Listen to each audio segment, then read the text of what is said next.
Greetings, everyone, and welcome to the Yogic Studies podcast. I'm your host, Seth Powell, and this is episode 21. In this episode, I'm joined by Dr. Philipp Maas to talk about his upcoming online course and all things Sāṅkhya philosophy. Listeners will recall that Philipp was featured on an earlier episode, episode number 11. So if you want to hear more about his story and journey into academia and his incredible research and really pioneering work that he's done on the Yoga Sutra or the Patanjali Yoga Shastra, I encourage you to go back and listen to that episode. In today's conversation with Philipp, we take a deep dive into all things Sāṅkhya. What is Sāṅkhya? How did it develop? Who were the major thinkers? How does Sāṅkhya relate to yoga, philosophy, and practice? And then we preview the upcoming course, taking a look at the key text for the classical Sāṅkhya tradition, the Sāṅkhyakārikā of Īśvarakṛṣṇa. And we discuss the ways in which it might be related to the Yoga Sutra of Patanjali and yoga more broadly. And then we do a bit of a rapid fire, asking Philip's just to give us his definitions and responses to unpacking some of the really key terms of the Sāṅkhya tradition, ideas that folks in the yoga world or elsewhere might not even realize some of these ideas that have become commonplace in yoga, that they originate and can be traced back to these early Sāṅkhya sources. So things like the gunas, sattva, rajas, and tamas, prakriti and purusha, the tattvas, and so much more. I really enjoyed this conversation with Philipp, and as always, I learned so much from him. He's really a brilliant and humble scholar, and really a wonderful person and teacher. And so we're thrilled to have him offer this new online course, this opportunity to engage in this kind of slow and textual study. So the course is entitled The Sāṅkhyakārikā, Stanzas on All-Embracing Insight. And we'll talk about why Philipp translates the text in this beautiful way, which is somewhat of a departure from other interpretations of Sāṅkhya, as you'll hear. The course runs from March 16th through April 15th, 2021. We're going to meet on Tuesdays and Thursdays for 2 weekly live reading sessions with Philipp at 10 a.m. Pacific time. As always, these classes on Zoom will be recorded. If you're listening to this in the future, everything is available online for self-study. But if you're here with us prior to March 16th, we really invite you to join us for this special live online course. You can find out more and register at yogicstudies.com/YS-204. Okay. Dr. Philipp Maas is currently a research associate at the Institute for Indology and Central Asian Studies at the University of Leipzig in Germany, where he works on a digital critical edition of the Nyāyabhāṣya, a Sanskrit work on spiritual liberation through proper reasoning. His first book, originally his PhD thesis, is the first critical edition of the first chapter, Samadhi Pada, of the Patanjali Yoga Shastra, that is the Yoga Sutra, together with the commentary called the Nyāyabhāṣya. He has published extensively on classical yoga and Sāṅkhya philosophy and meditation, Ayurveda, the relationship of Patanjali yoga to Buddhism, and as well as on the textual tradition and transmission of the Patanjali Yoga Shastra. He's a member of the Historical Sourcebooks on Classical Indian Thought project convened by Professor Sheldon Pollack, to which he contributes with a new monograph on the development of yoga-related ideas in pre-modern South Asian intellectual history. Okay, without further ado, please join me in welcoming Dr. Philipp Maas.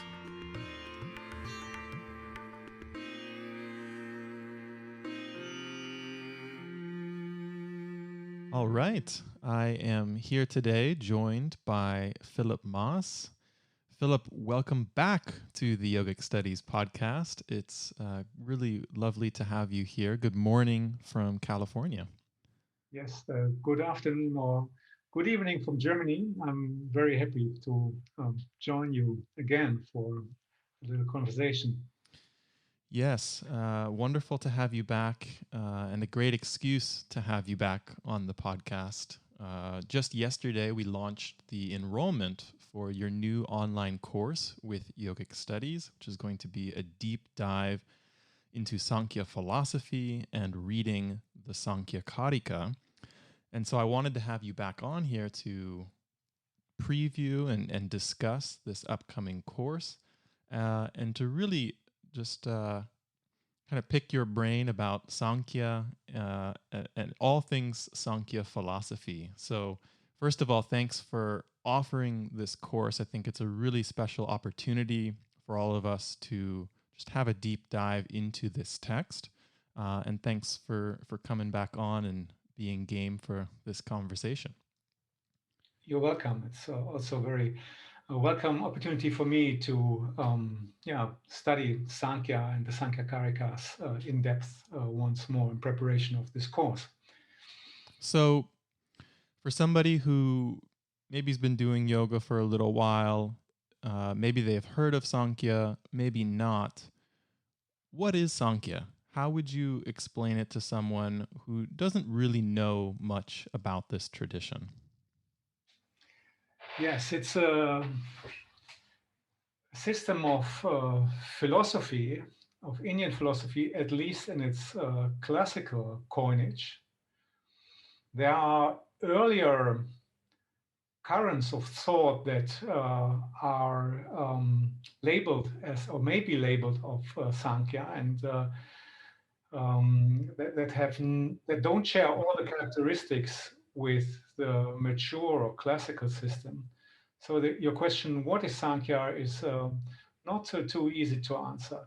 I would say fundamental characteristic of Sankhya is a process ontology based on an ontological dualism. That is, there are two kinds of entities in the world. That is spirits or souls, pure consciousness, inactive and receptive on the one hand, and on the other hand, we have the realm of matter, which is unconscious but productive.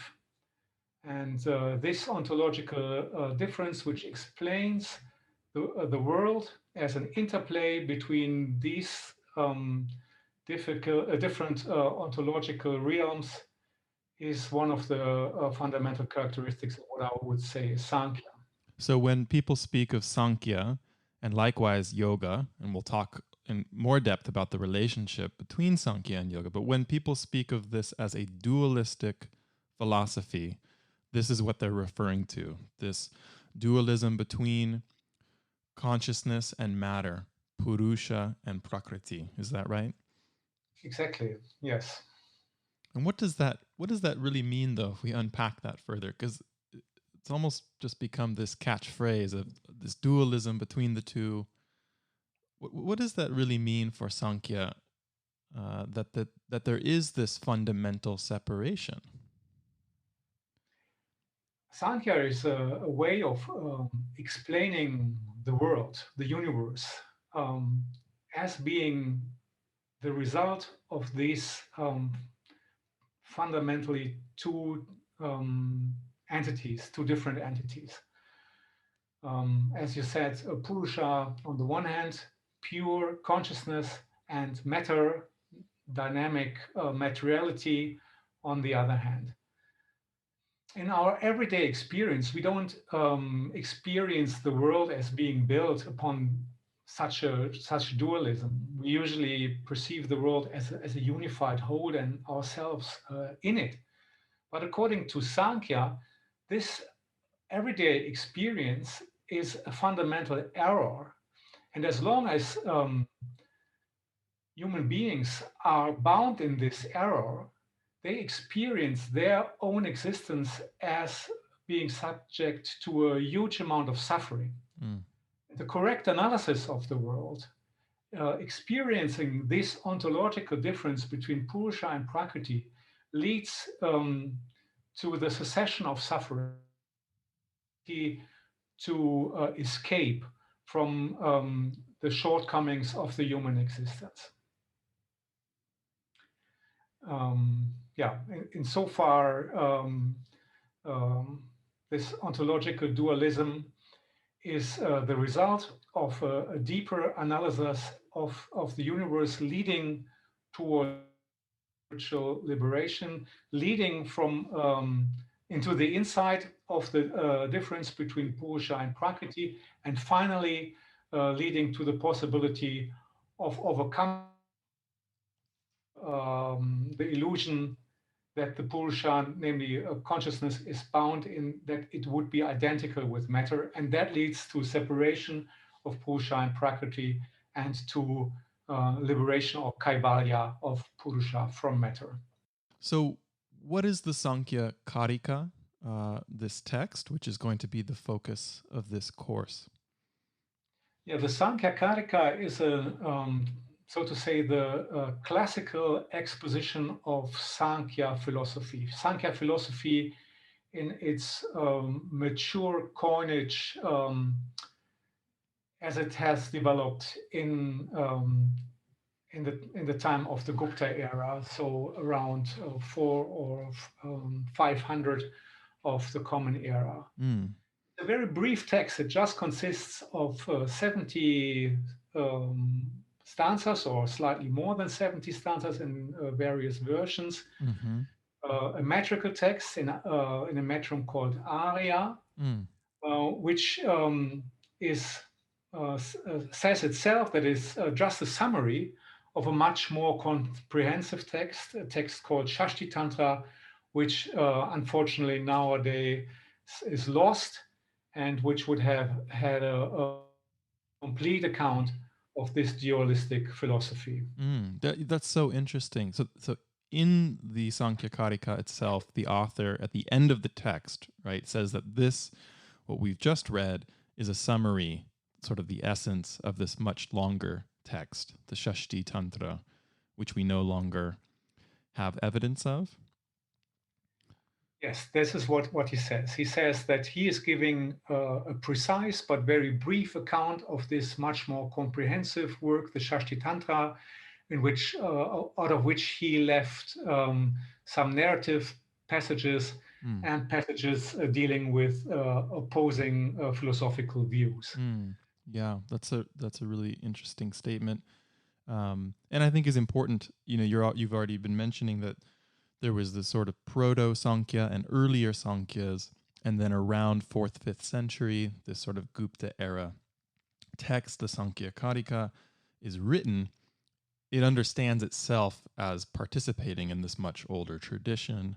And so it's a representation of Sankhya that has become very authoritative, right? But not necessarily the only Sankhya. Is that right? Exactly.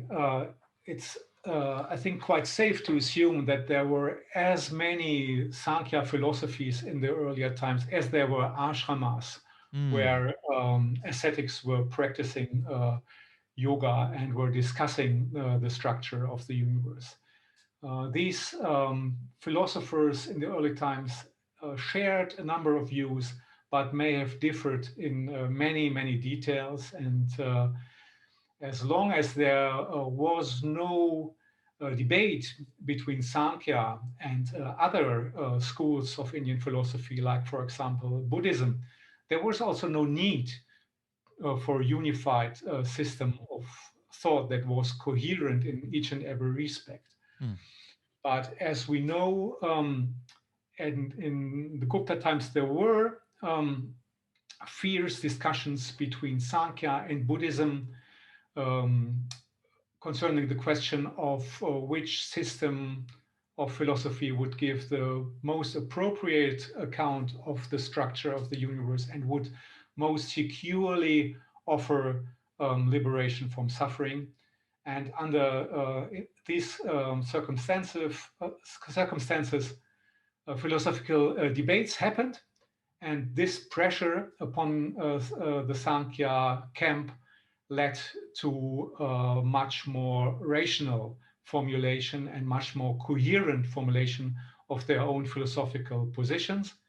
And this is what we find in the Sāṅkhyakārikā. Now you translate the name of the text, Sāṅkhyakārikā, as really beautifully as the stanzas on all-embracing insight. I've never heard Sankhya, the term translated like that before, but we decided to even name the course such because I think it's such a compelling rendition of the term. Can you tell us a little bit about this translation as stanzas on all-embracing insight? If one opens handbooks on Indian philosophy, one finds various interpretations or translations of the word Sankhya. One very common translation is a derivation of the word Sankhya from the Sanskrit word Sāṅkhya, which means number. And there we read that Sankhya is a system of philosophy, the adherents of which are very fond of enumerating. And this is also what we find in Buddhist sources, translations of the term Sankhya into Tibetan. They refer to the meaning of Sankhya as meaning number. But I don't think that this is a very convincing explanation, but because I don't think that any philosopher would identify herself or himself as being fond of enumerating and of finding enumeration as the key towards spiritual liberation. So there is also another possibility to derive the word Sankhya by focusing on the verbal root kya, which means to perceive or to know, joined with the verbal prefix sam, which means comprehensively or complete. This is an explanation which Chakravarti in his introductory work on Sankhya suggests. And that would mean that Sankhyas are those philosophers that are convinced that it is possible to perceive comprehensively the world as being a system of interaction between the two realms of being, namely Purusha and Prakriti. And this is what I wanted to convey by suggesting this translation, the stanzas, that is the Kārikas of Sankhya, that is of all-embracing vision of the universe. So, listeners of this podcast, students of yoga, will know that Patanjali's Yoga Sutra is very indebted to Sankhya, and might know that the relationship between Sankhya and yoga is a very, very old one that predates Patanjali. What can you tell us about this sort of vexed relationship between Sankhya and yoga? Yeah, the relationship between Sankhya and yoga is a difficult one, and one which has many different facets and aspects, I would say. So Sankhya and yoga appear as terms already in the big epic in the Mahabharata. As Franklin Edgerton has argued convincingly, they don't refer there in all likelihood to different schools of thought, but they refer to theoretical reflection and to spiritual practice, two sides of the same medal, one could say, if one intends to reach spiritual liberation. When it comes to texts, as you mentioned, the Patanjali Yoga Shastra, that is the Yoga Sutra together with its oldest commentary, the so-called Nyāyabhāṣya, this work designates itself as a Sāṅkhya pravachana. That is as the magisterial work or the magisterial teaching of Sankhya. So it claims to be an authoritative Sankhya work and an authentic work on Sankhya. And yeah, the same is true for the Sāṅkhyakārikā, which, as we said, claims to be an authentic summary of the Śaṣṭitantra, which is a more comprehensive and nowadays lost work on Sankhya. And so Sankhya and yoga, they have they are very much related as theory and practice, but about the relationship, also the historical relationship between these two fundamental works, it's very difficult to come to any conclusion, because the Sāṅkhyakārikā, they don't mention Patanjali Yoga, and the Patanjali Yoga Shastra does not quote the Sāṅkhyakārikā. So it's not entirely clear which of the two works is the earlier one. What can be said is that the Patanjali Yoga Shastra teaches a Sankhya of a slightly different coinage than the Sankhya that we find in the Sāṅkhyakārikā.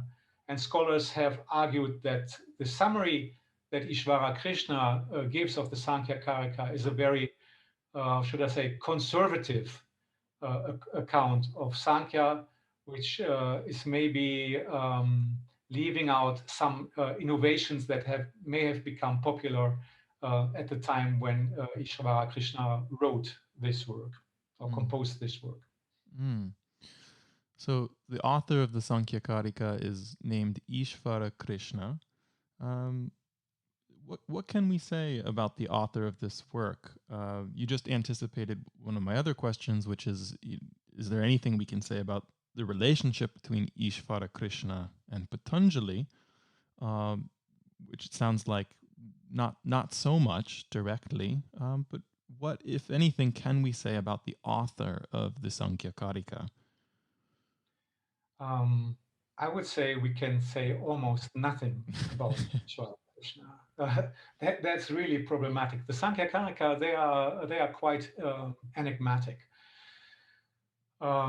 We don't know exactly when the Sāṅkhyakārikās were composed.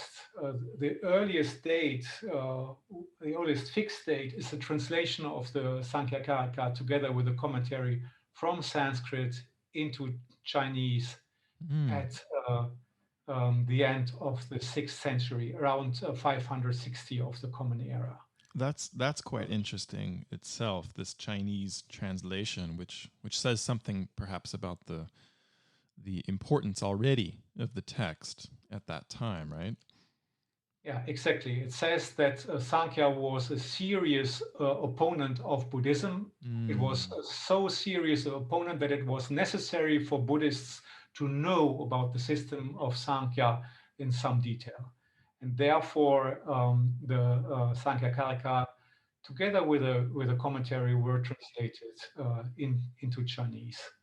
So it was translated into Chinese only so that it could be defeated in Chinese. I think so, yes. That was the purpose of translating it. I don't think that Paramartha, the translator, thought that it would have anything to contribute to Buddhism. No, it is an example of an erroneous teaching from the perspective of Buddhism. And of course, the Buddhists are an example of an erroneous darshana or philosophy according to the Sāṅkhyans. Yes, that's what we have. That's the situation that we have in ancient India. There are different schools of philosophy, all of which claim that they have access to the best and only true account of the universe, according to which it is possible to overcome human suffering and to reach spiritual liberation. And yet they have so much respect, we might say, for the opponent's tradition that they go to extreme lengths to study it very rigorously, to be able to articulate the opponent's view very precisely, even to translate the text from Sanskrit into Chinese. Yes, it may have something to do with respect, but it may have also something to do with the political conditions at this time. So the debates that were held at that time were frequently sponsored by rulers. And the rulers may have functioned as judges in these debates. And those who were successful, who were victorious in the debates, they were presented huge amounts of gold, of wealth, which also then provided them with the opportunity to strengthen their community within the realm of these rulers. And those who were defeated frequently faced the fate of being expelled from the kingdom. So it was very, very necessary to know the arguments that the opponents could raise in the course of debate in advance in order to prepare oneself.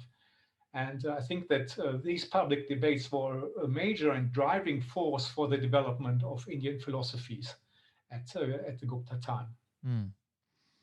Back to Īśvarakṛṣṇa and the text's relationship with Patanjali and yoga. So they're both representing a Sāṅkhya, but you mentioned that there are some differences in their philosophies or in the ways in which they're engaging Sāṅkhya.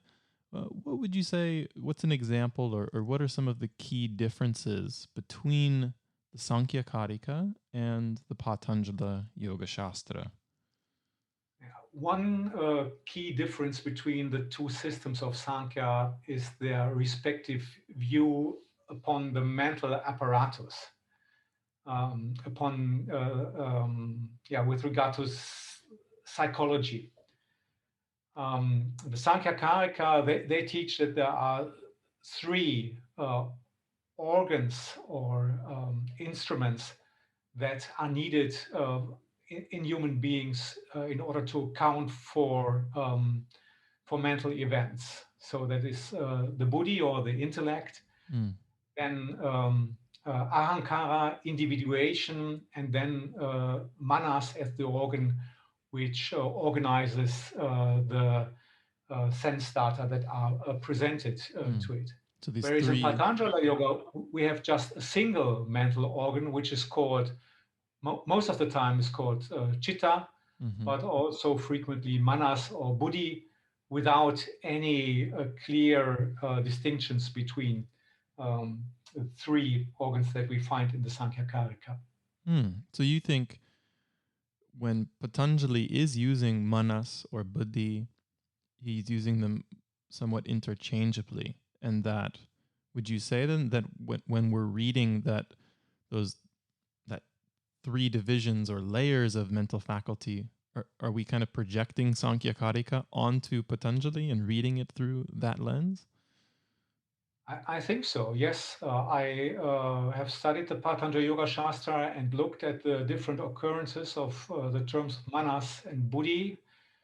And I think that most of the time what Patanjali is talking about is in principle the chitta, yes. And he doesn't maintain the existence of different organs. I think it's a simplification that, according to the Yuktidipika, which is a very informative commentary on the Sāṅkhyakārikā, but which we may or may not talk later on. According to the Yuktidipika, that's an innovation that goes back to the Sankhya teacher Vindhyavāsin. And the Patanjali Yoga Shastra appears to be the coinage of Sankhya as it was developed by Vindhyavāsin. And Īśvarakṛṣṇa apparently was unwilling to follow this innovation and this simplification, and remained conservative in this regard, and taught a threefold division of the mental faculty. I think that's reminding me, I think perhaps that's some of the evidence for Gerald Larson's argument that the author of the Bhashya of the Yoga Sutra is not Patanjali but Vindhyavāsin, the Sankhyan. Is that right? I know you disagree with that position, but I think, is that Larson's? Is that his argument? Yeah, I think Larson makes this or claims that this is a real possibility, that Vindhyavasin was the author of the Bhashya part of the Patanjali Yoga Shastra, and actually, that's a possibility. We have passages in the Yuktidipika which refer to positions of Vindhyavasin that we also find in the Patanjali Yoga Shastra. We also have in a Jaina work an account which quotes the Bhashya and says that this was said by Vindhyavasin. So there's a connection between the Patanjali Yoga Shastra, the Bhashya part of the Patanjali Yoga Shastra, and Vindhyavasin. But that could have been a source of Patanjali.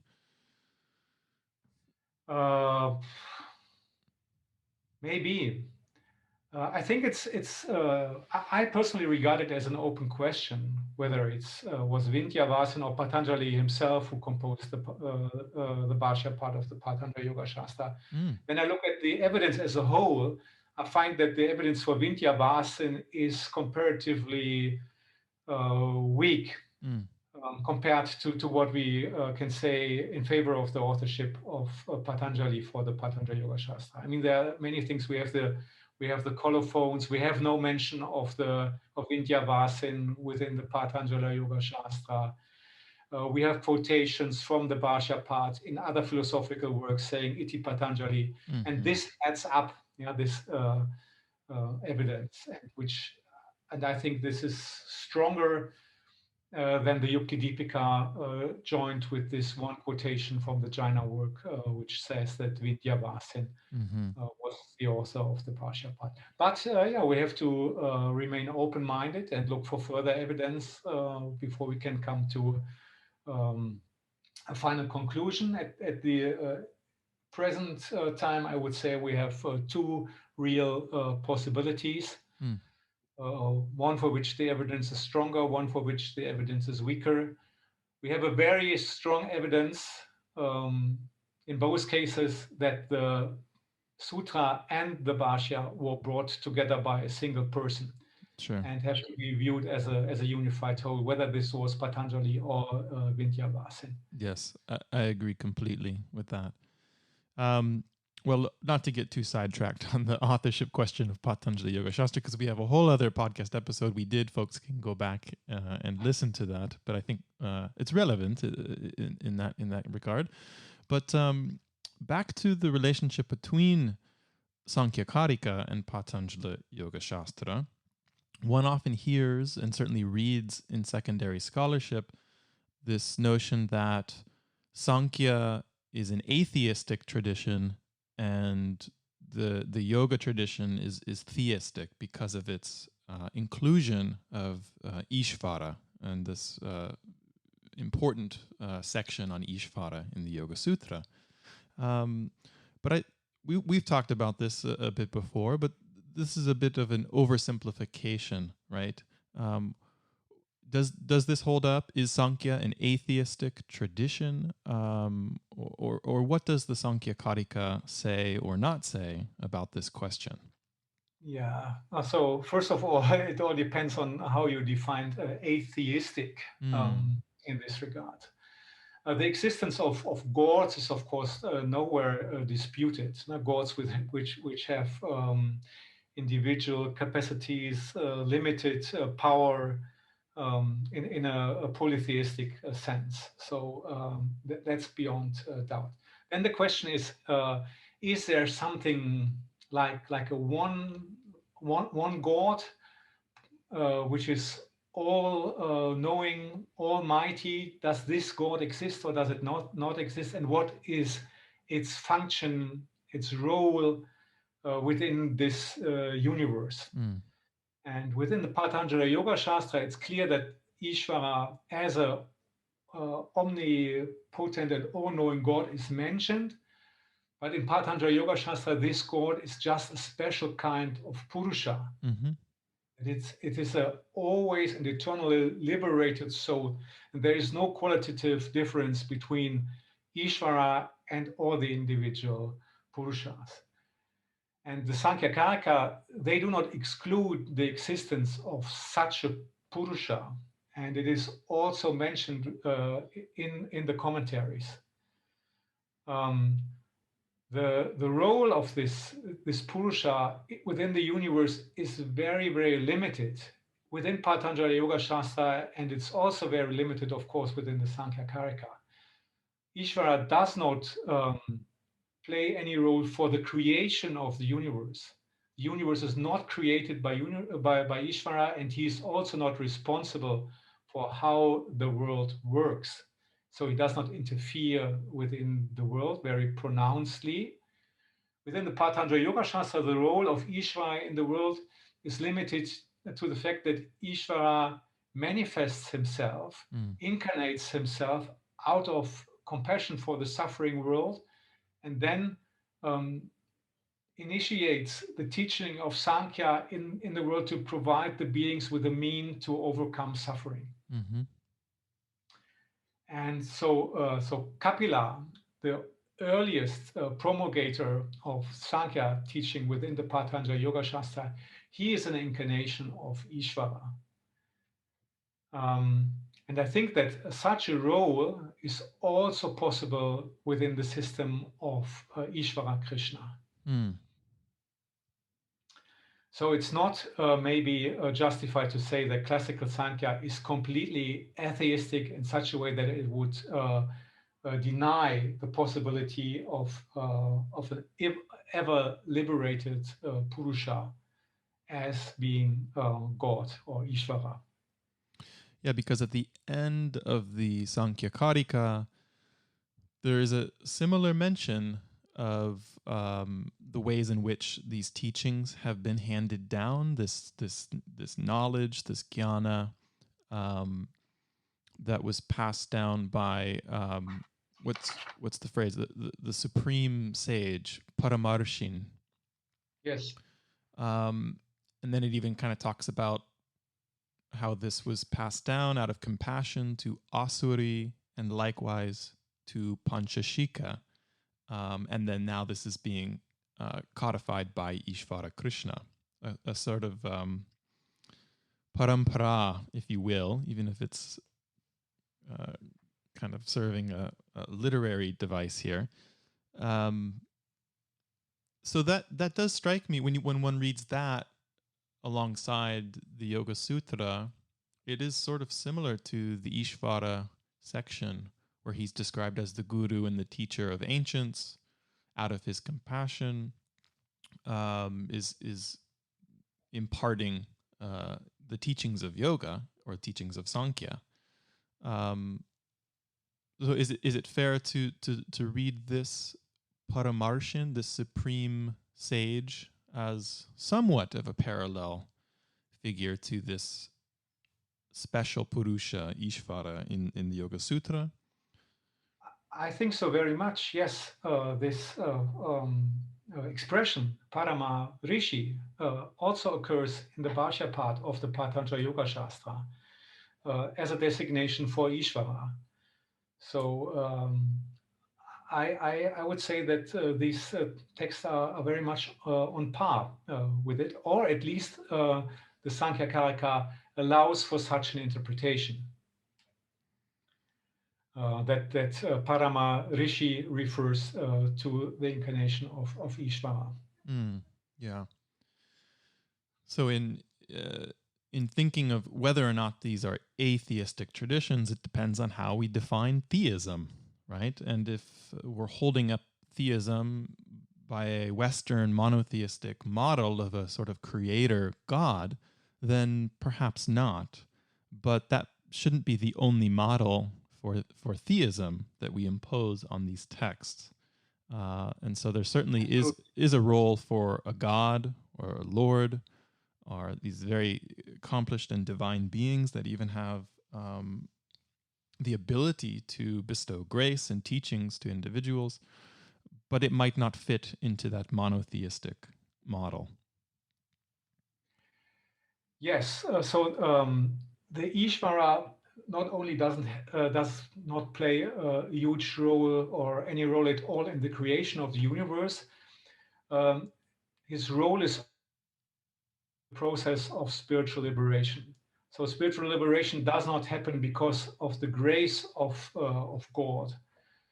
It happens because of a special insight into the structure of the universe. And each and every being has to proceed on the course towards this insight on his or her own accord and with her or his own responsibility.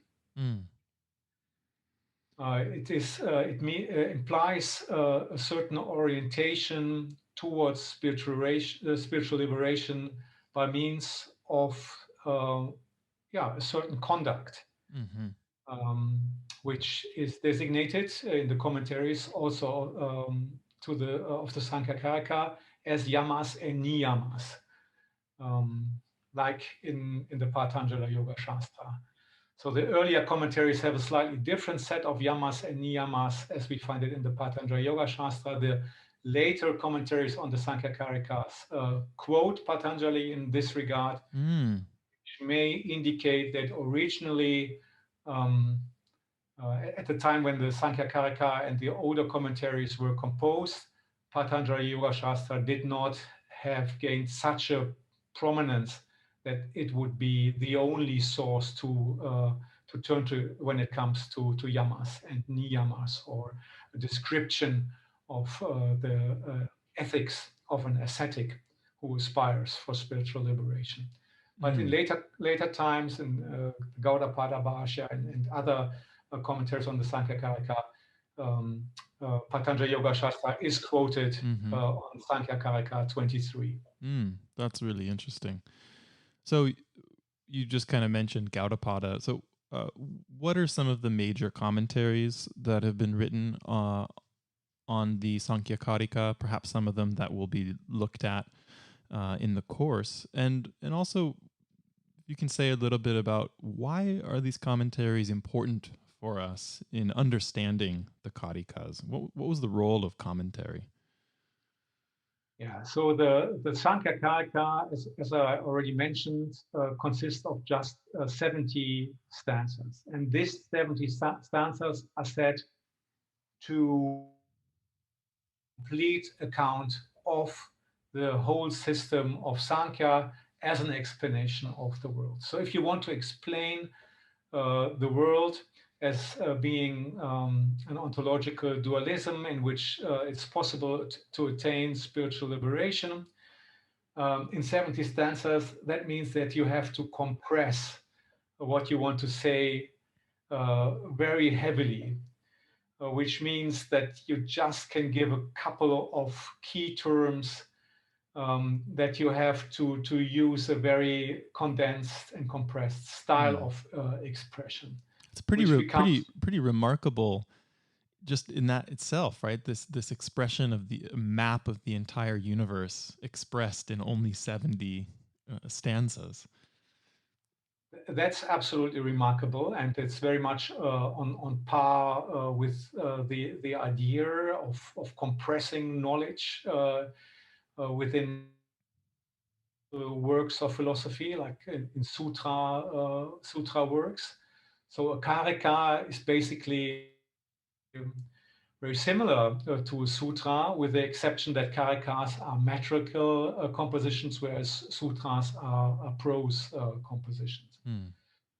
So yeah, and to come back to your question, because the verbal expression is so dense, it's absolutely crucial to have commentaries which unpack the meaning of the karikas, and which explain the wording of the karikas and the relationship between what is said and what is meant within the karikas. And we have 8 commentaries that are transmitted to the on the Sāṅkhyakārikās. And these commentaries, they fall into, I would say, two two or three different categories. So we have early commentaries, which unpack the Sāṅkhyakārikās in a very similar way. They differ in some philosophical details, but on the whole, they are very similar up to the way in which they express themselves. So a lot of these commentaries are obviously parallel, have parallel wordings. And then we have one commentary which stands out a lot. That's the 6th century Yuktidipika, which tries to position Sankhya firmly within the realm of Brahmanical culture on the one hand, and to defend Sankhya against opposing philosophical views.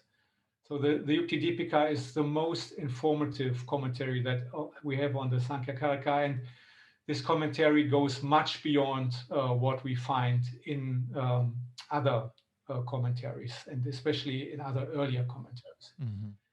And another important and very influential commentary is the Sankhya Tattva Kaumudi by Vachaspati Mishra, which was composed between 950 and 1000 of the Common Era. And I think that this is the most frequently read commentary on the Sāṅkhyakārikā by one of the most impressive intellectual figures of the classical or medieval Indian philosophy. Vachaspati Mishra wrote commentaries on many works of Indian philosophy, including the Yoga Sutra, or the Patanjali Yoga Shastra, that is Sutra, together with the Bhashya. That's right. So it may go a little bit too far to enumerate these 8 commentaries, but we will read extracts from the commentaries, or I will refer to the explanations of the commentary within the course that I give on yoga studies, in order to unpack and to elucidate this very dense literary work, which is the Sāṅkhyakārikā. Yeah, I think the commentaries for the non-scholar, the uninitiated, they can be a little bit intimidating, but having an opportunity to dive into the world of commentary is really diving into the living tradition of the Sankhya school, to see the ways in which the root text was interpreted and wrestled with, and meaning is made and applied over time, and the ways in which it's positioned against the other schools, the ways in which interpretations differ. It really shows us this living conversation that I think then we get to participate in today as modern readers. What can we say about a sort of living tradition or school of Sankhya, the ways in which Sankhya might have been practiced, since the time of Īśvarakṛṣṇa, over the last 1500 years? What, if anything, can we say about this school of Sankhya? Yeah, that's a good question. The spiritual practice is not very pronouncedly described within the Sāṅkhyakārikā, and it is referred to to some degree in the commentaries. And there we can see that what the commentators had in mind was a spiritual practice which is very close to the spiritual practice of yoga. That means that it is a practice which is performed by ascetics who live the life of homeless ascetics and aspire within this ascetic environment to reach for spiritual liberation. But I also think that the Sāṅkhyakārikā had the purpose to explain the structure of the world, so to say, the background, the intellectual background on which spiritual liberation is practiced, maybe also to lay practitioners, and to convince them about the rationality of this spiritual practice, to attract them towards this way of thinking, towards about the world. Well, it was a very influential text and philosophical system. Obviously, we have these commentaries and traditions that continued to interpret it, but also the ways in which Sāṅkhya philosophy and some of the key concepts and ideas, the kind of metaphysical maps that are laid out in Sāṅkhya, the ways in which those influenced other traditions. Can you say a little bit about the influence of Sāṅkhya on Indian thought, Indian society, other Indian traditions? Yes. So Sāṅkhya was not only very influential because it created a huge amount of literature on its own accord. So these 8 commentaries that I mentioned upon the Sāṅkhyakārikā. It was also very influential because it was an opponent for other schools of thought who developed their in contradistinction to Sāṅkhya. And Sāṅkhya was also adopted and adapted in new religious and philosophical environments in the tantras, in the Vaishnava tantras, in the Shaiva tantras. They have drawn Sāṅkhya thought for the development of their own religious systems. They have continued to develop this over a long time, and because of this religious and philosophical developments, it has been argued that Sāṅkhya is not just one specific school of philosophical thinking in India, but that it is the philosophy of India, which means that it's absolutely crucial to understand and to familiarize yourself with Sāṅkhya if you want to engage intellectually with Indian religion and philosophy in general. Definitely. On that note, there's so many key terms and concepts that are developed in Sāṅkhya that become important for other traditions. I think today, even in the yoga world, there's so many terms that have become part of the lexicon of modern yoga, and folks might not even realize that they actually originate within this Sāṅkhya philosophical environment. So what I'd like to do now is kind of rapid fire questions to you, Philip. I'm going to spit some terms at you. Your answers don't have to be rapid fire, but we'll try to go through kind of a number of these key terms, and I'll ask as much as possible. You try to give kind of a brief explanation of each of these terms. Okay. Okay, fine. Now, some of them you've already mentioned in passing, but it's still useful, I think, to just talk about them straight on. So, what is Purusha and Prakriti? Yeah, Purusha is a pure consciousness, and I translate Purusha in my work on Sāṅkhya as the subject. So it's the subject of experience, which is essentially free of all content of consciousness. The content of consciousness is displayed to the Purusha by Prakriti. And Prakriti is something that I tend to translate as primal matter. So Prakriti itself, in its undeveloped state, is something about which very little can be said because it does not have any properties.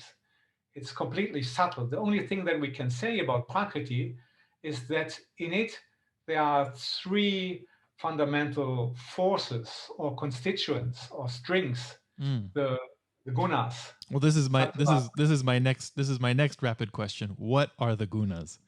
Yeah, the gunas. There are three, as I said, forces or constituents of matter that are called sattva, rajas, and tamas, and they have certain properties, and the mixture of these forces leads to the world as we know it from primal matter, from prakriti, which becomes productive under the influence of purusha and develops to certain levels of reality that are called tattvas or principles. What are the tattvas? Yeah, so the tattvas are, as I said, levels of development from primal matter. So its first emanation is called Buddhi or Mahan, Mahat, the great. From this develops individuation, ahankara. Ahankara then becomes the starting point for a development into two different directions. Under the predominance of sattva, the ahankara develops into the organs of action, the so-called karmendriyas, and the faculty of the sense faculties, that is the ear, the eye, the tongue, the skin. So all these faculties with which we experience sense data and interact with the outside world. And under the influence of tamas, the ahankara develops into the tanmatras, into the so-called fine elements, which cannot be perceived, but they are the starting point for the gross elements out of which the universe as we know it, the outside world, is finally made up. So this is a theory of evolution or de-evolution, sometimes it's called? It is called evolution, but I don't like the word evolution for this process, because evolution is a term that was coined by Charles Darwin as a process describing survival of the fittest, right? And which leads to the development of species on this planet. And this is definitely not what is meant with the process of emanation from Prakriti into the different entities that we find in the world. So the term that Sankhya uses itself for this process is a parinama, transformation. Something which remains in principle identical with itself, changes its properties, and transforms into something new. And this is a generation of the world from Prakriti by means of transformation, parinama, or modification, vikriti. What is the buddhi? Yeah, so the buddhi is the first transformation of Prakriti. It is described in the Sāṅkhyakārikās as something having the function of determining. So here we come into,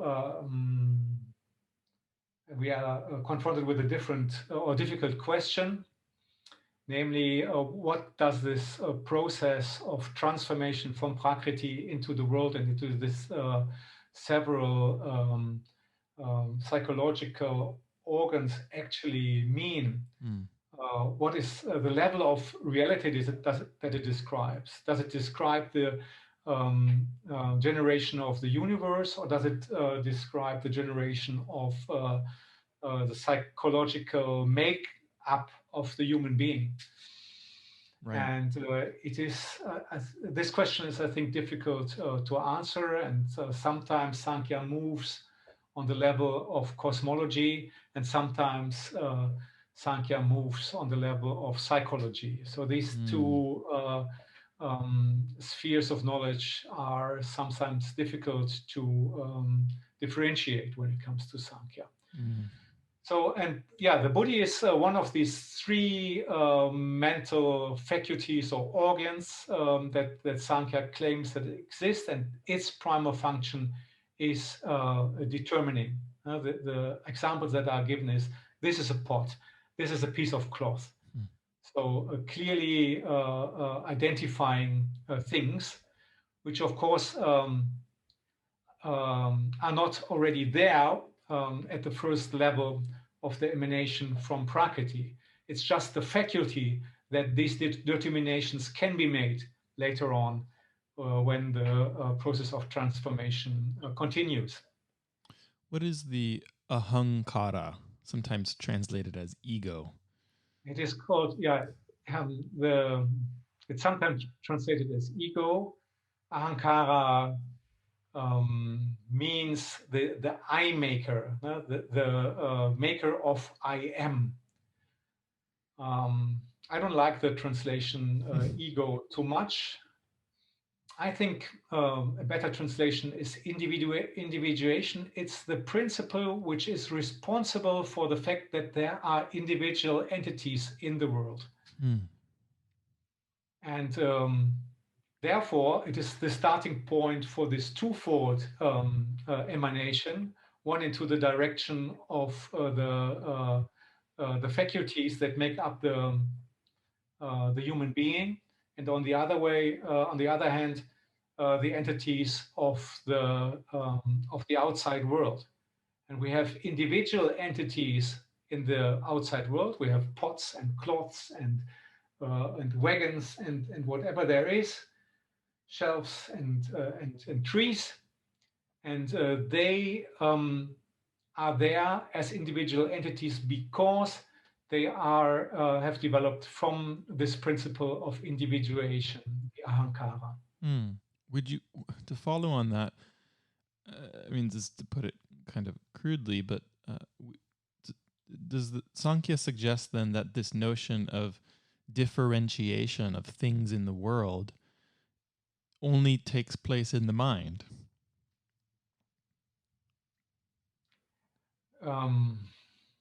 If that bifurcation of individuality kind of begins at that ahankara psychological level, and then things evolve, if you will, or transform out from there.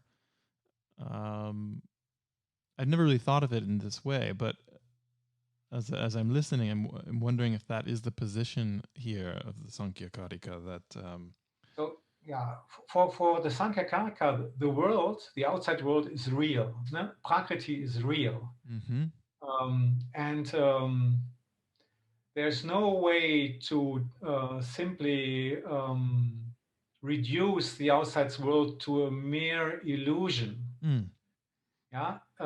It is there, and it has a purpose. The purpose of the outside world is either to feed the subject, the Purusha, with data, and in this way to involve him within the cycle of rebirth, or to lead the Purusha towards the opposite, namely to detachment and towards separation from Prakriti, and to gain spiritual liberation or kaivalya, to gain autonomy. Yeah. That was my final rapid fire question. What is kaivalya? Yeah. So kaivalya is a term which is frequently translated as isolation, meaning the separateness of Purusha from Prakriti. I think that isolation has a rather negative or evokes rather negative association in modern day English, and this is the reason why I would avoid this term. I think it's being for itself and out of itself.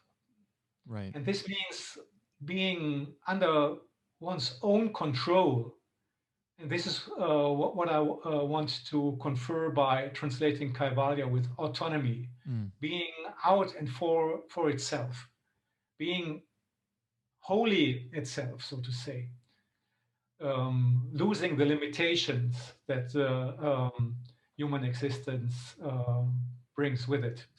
Yeah, I often translate it as independence, but I like autonomy as well.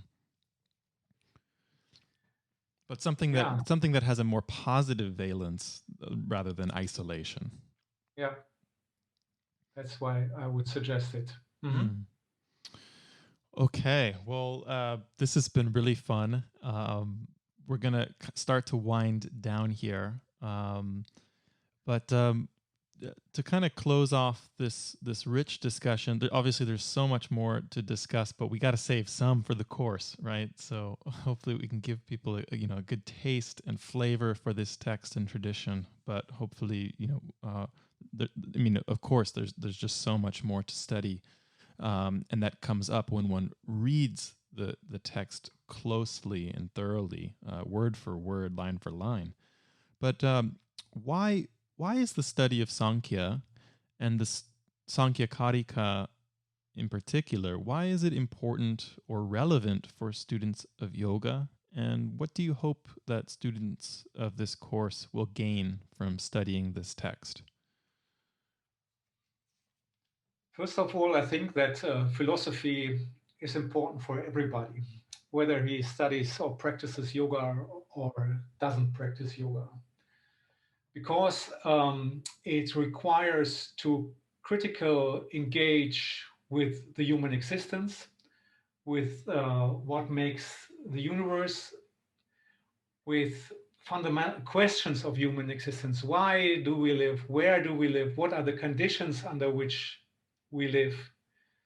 So these are questions that are, I think, crucial and valuable for each and every human being. And of course, these questions can be addressed from various perspectives. And I think it's also very, very rewarding to engage with non-Western philosophy, with philosophies that have developed in different cultures by thinkers that are quite remote of our own living conditions, but which still share with us the condition of being human. Mm-hmm. So they may present answers to the question of what it means to be a human being that have been developed under different conditions, but which are still relevant for us because these were thinkers that were struggling with being humans, and they were offering answers to fundamental human questions, as, for example, how is it possible to overcome human suffering? And this question is addressed right at the outset of the Sāṅkhyakārikā. And one of the answers that is presented in this regard is that thinking that there are means, technical means, to overcome suffering, that this is an illusion and is wrong, and that there are good reasons to assume that no technical solution will ever lead to overcome human suffering as a whole. And this is relevant, I think, also for the times that we are living in, where there are so many new developments within the realm of technique that are offering us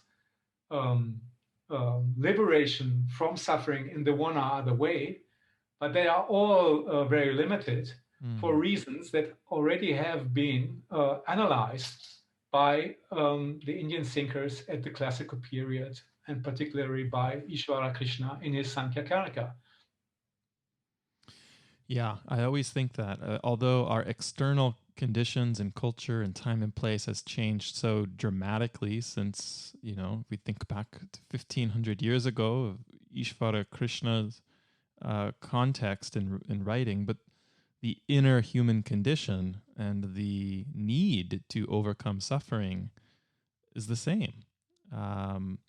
And yet, if one is not addressing that inner core question and human condition and the root cause of suffering, if they're just focusing on outer techniques or technologies or all these things, then it's not getting to the heart of the issue.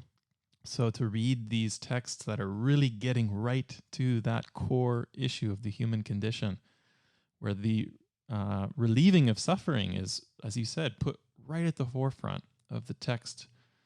I mean, that's always struck me as one of the unique aspects of Indian philosophy, is that it's a very intellectual and academic tradition, but the alleviation of suffering seems to be a shared goal that really runs through the heart of the work of philosophy. So I think that's a really nice place to end our conversation today. I thank you for your time, Philipp, and we really look forward to this course and opportunity to study the Sāṅkhyakārikā with you. For folks who are interested, the course is open for enrollment now.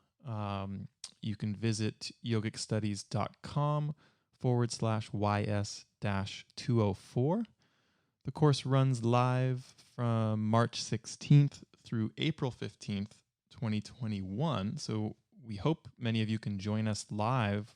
We're going to meet on Tuesdays and Thursdays at 10 a.m. Pacific time on Zoom.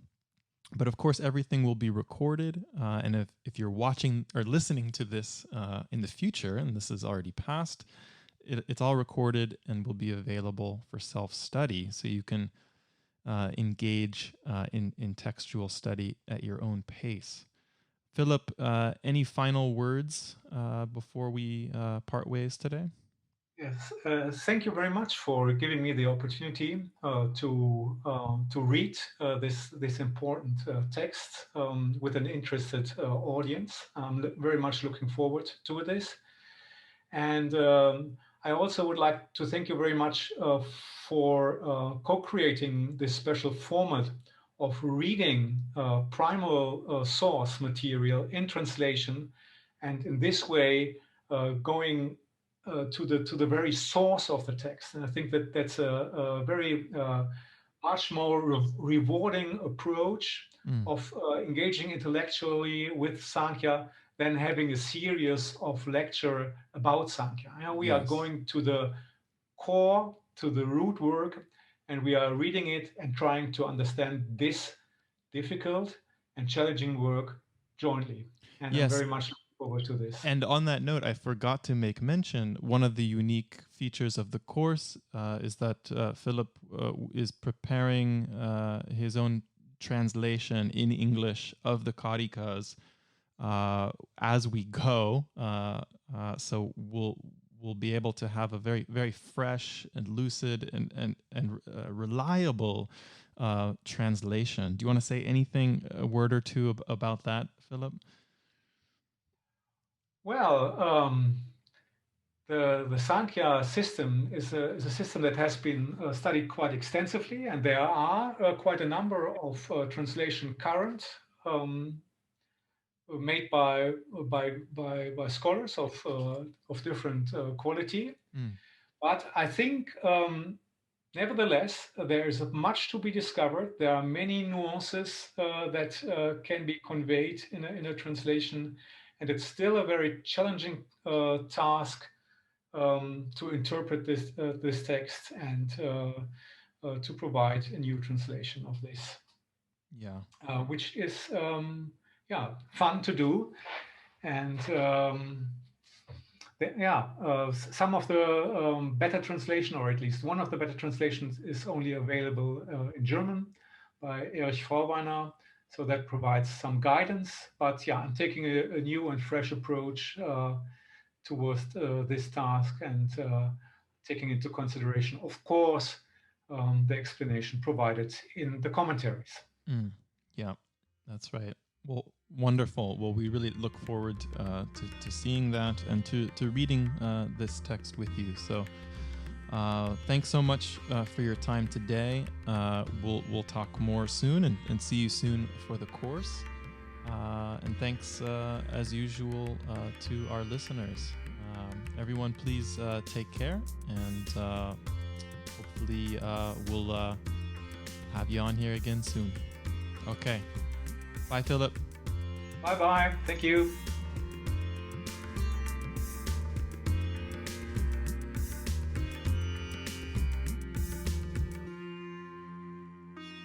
Thanks for listening to the Yogic Studies podcast. If you've enjoyed this episode, please consider leaving us a review on iTunes or sharing this episode with someone else. Thanks so much, everyone. Until next time, please take care.